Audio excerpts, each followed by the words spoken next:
And now, the best 60-ish seconds of your week.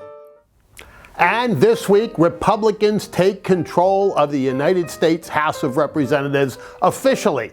Why it takes this long to count the votes after an election is beyond me and is a question many people are asking. But the fact of the matter is that the votes continue to come in for some of these closely contested House seats, but the Republicans now have at least 218. It looks like they'll get a few more, maybe as high as 222, but they're going to control the U.S. House of Representatives. Interestingly, the 218th seat was captured by Mike Garcia, a first-generation American, his parents Mexican immigrants from Los Angeles, California, in a district that Joe Biden won by 13 points just 2 years ago. So for all the gray clouds that might be out there, there are some silver linings, and that's one of them. Clearly, a Latino in a heavy Democrat district winning a congressional seat, beating the same Democrat he beat 2 years ago by only 300 votes. This time it was a landslide, over 1,000. And we picked up other seats in New York, for example, in districts that Joe Biden won by 14 or 15 points. That is significant as we look at the lessons that need to be learned from the midterm. Republicans managed to gain over 5 million votes, more than Democrats nationally.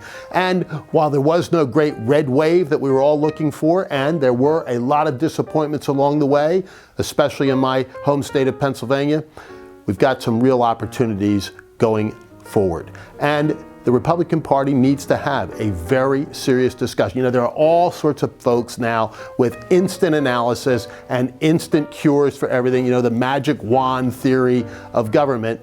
But I think we need to have a pause and a serious reflection and some introspection and some real soul searching about what our messages truly are, who our best messengers are, and how do we come back to the blocking and tackling that's so necessary to win games and to win elections, because that's where we failed, including our failure to beat the Democrats at the mail-in ballot game. And I know that is anathema to some Republicans and maybe even heresy to some. But the fact is, it's the rules, and we have to play within the rules. You know, I used to play basketball, and I said to somebody the other week, it's a little bit like me saying, well, I don't really like the three-point line, so I won't shoot from behind it. You certainly can do that, but you're going to lose games as a result. Winning is a whole lot better.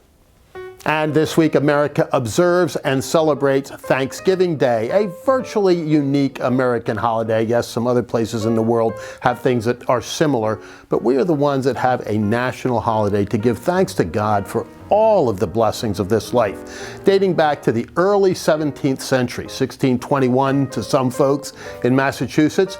Some Virginians say it was a little bit earlier, and even some Texans have their own variety. You know, it was interesting. John F. Kennedy, when he was president, signed a declaration saying that both Virginia and Massachusetts lay claim to the first Thanksgiving. But the fact of the matter is that there were those celebrations, including the one in Massachusetts, where the Pilgrims got together with their Indian friends to celebrate a bountiful harvest and freedom from some disease that was ravaging both the colonists and the Indians up there. And they were invited by Samoset, whose name is borne by my favorite resort in the whole wide world.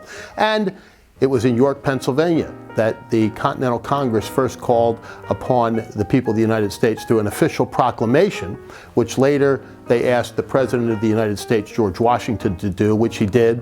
Abraham Lincoln did his own, but it wasn't for several years later until it became a truly national holiday and then was fixed as the fourth Thursday in November.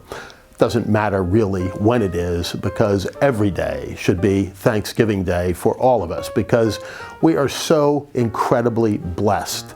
We have things in this country that are the envy of the world. The problems that we have here would be considered blessings so many other places, and all of us have so much to be grateful for, and gratitude is really a great virtue.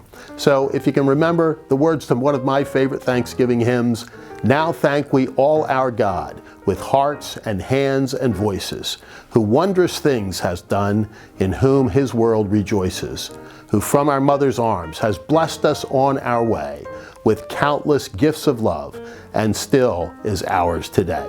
Happy Thanksgiving to all.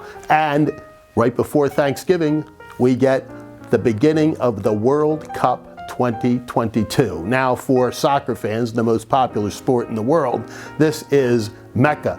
And they are playing in Qatar this year. It's going to be a fabulous tournament.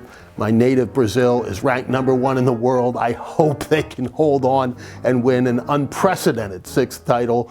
The United States has got a great squad this year, led by a Pennsylvania native, Christian Pulisic, and they look to be in the challenge for the World Cup as well. So it's going to be a great few weeks, and you'll look forward to watching all of it. And for now, that is the best 60-ish seconds of your week.